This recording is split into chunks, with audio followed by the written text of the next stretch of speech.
একই কাজ তো সবাই করে, নতুন কিছু শেখার মাধ্যমে নতুন কিছু জানাও যায়।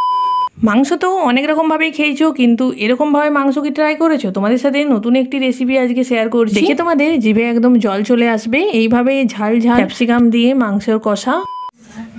Hello everyone, good morning. সকাল সকাল ঘুম থেকে উঠে চাটা খাওয়া হয়ে গেছে। ইমান তো জাস্ট মা স্কুল থেকে এলো, আর আমি সকাল সকাল উঠেই না, চারিদিকে এত পরিমাণে বৃষ্টি হচ্ছে, একদমই ভালো লাগছে না। সেই জন্য আমি একদমই গোপাল ভাট দেখছিলাম। আর সকাল 10টার সময় যে গোপাল ভাট হয় না, সেটা দেখতে আমার অনেক বেশি ভালো লাগে। আজকে বাইরের ওয়েদারটা দেখবে, শুধু বৃষ্টি আর বৃষ্টি। এই দেখো প্রচণ্ড পরিমাণে একদম বৃষ্টি হচ্ছে, মাটিও তো প্রচুর পরিমাণে একদম স্যাঁতস্যাঁত করছে। ওয়েদারটা আজকে অনেকটা খারাপ রয়েছে, আর এত বৃষ্টি না ভালো লাগছে না।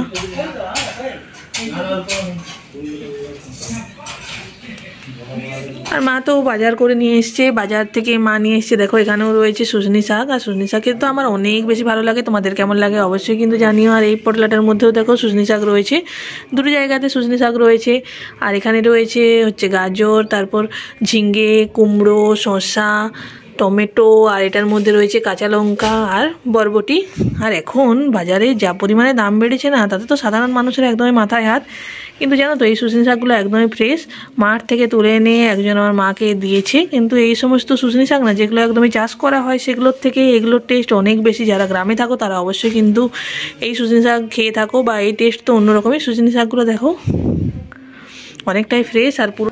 এছাড়াও মা এখানে দেখো ক্যাপসিকাম নিয়ে এসছে, আর মাছ আর মাংসটা নিয়ে এসছে। মা কোথায় রেখেছে, আর বৃষ্টির মধ্যে আমি আর বেরোবো না, আর তোমার সাথে পরে শেয়ার করছি। আর এই দেখো সুজনি শাকগুলো কতটা ফ্রেশ আর কতটা টাটকা, এগুলোকে বেছে এরপর জাস্ট আমি পরিষ্কার করে নেব।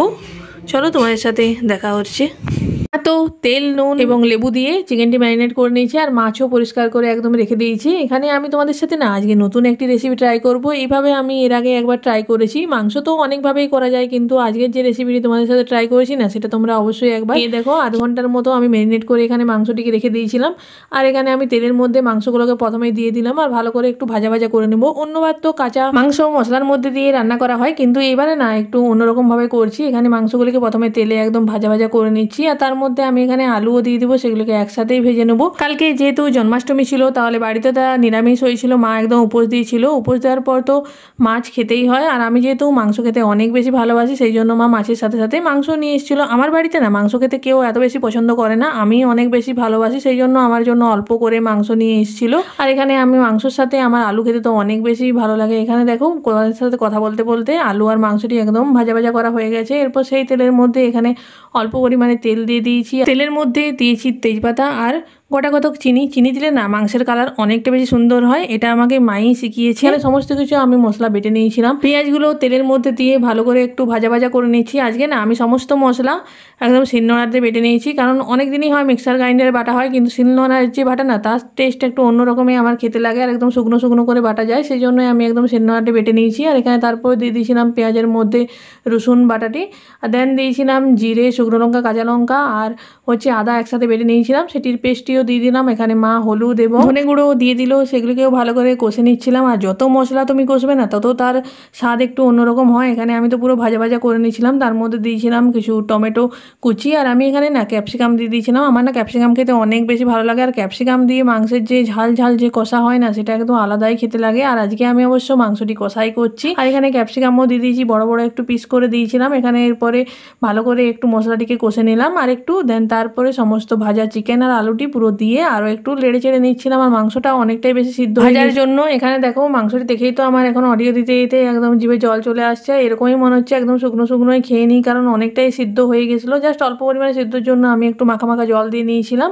দেন ঢাকা দিয়েই তো আমাদের মাংস তো একদমই প্রায় রেডি হওয়ার পথে। এইভাবে মাংস যদি তোমরা না করে থাকো না, একবার আমার কথা মতো একবার ট্রাই করে দেখো, তোমাদের কিন্তু অসম্ভব দারুণ লাগবে। আমার তো প্রচণ্ডই ভালো লেগেছে। মাও খেয়ে বললো দারুণ হয়েছে। আমার অবস্থা দেখেছো, পুরো একদম ঘেমে জল হয়ে গেছি। আর আজকের ওয়েদারটা তো অনেকটাই ভালো রয়েছে, বৃষ্টি হচ্ছে বাইরে, তার মধ্যেও দেখেছো একটা গোমসানি গরম রয়েছে। আমার অবস্থা তো একদমই খারাপ হয়ে গেছে। তারপর আমি স্নান টান এখানে করে এসে একদম খাওয়া দাওয়ার জন্য বসে গেছি। আর চিকেনটি দেখেছো কতটা বেশি ইয়াম্মি দেখতে লাগছে। আমি তো একদমই মাখা মাখা করে নিয়েছিলাম, আর মা এখানে মাছগুলোকে ভেজে নিচ্ছে। এরপর তো খাওয়ার জন্য বসে পড়েছি। এখানে ছিল দু রকমের শাক, একটা ছিল সুজনি শাক আর একটা কুলেখাড়া শাক, তাছাড়াও ছিল পটল ভাজা, আর এখানে মা আলু সিদ্ধ মেখে নিচ্ছিল। আমার না মাংসের সাথে একদম সিম্পল জিনিস এই খেতে ভালো লাগে, একদম হাবি জাবি তরকারি একদমই ভালো লাগে না আমার তো। শুধু আলু ভাতে আর এরকম কষা কষা ঝাল ঝাল মাংস দেন ভাত, এগুলোই খেতে অনেক বেশি টেস্টি লাগে। এখানে মা আলু ভাতে আলু মাখাও দিয়ে দিল। সন্ধ্যায় তো তালের ফুলুরি হয়েছিল, সেগুলোই বৃষ্টির মধ্যে সিরিয়াল দেখতে দেখতে এনজয় করছিলাম। আমি সিরিয়ালও দেখি, সাথে সাথে একদম ফোন ঘাঁটতেও থাকি। আমার তো দুরকমই চাই, না হলে একটা ছাড়া আরেকটাতে যেন মন বসে না। এভাবেই আজকের দিনটি কাটলেও ভালো লাগলে ফলো করো।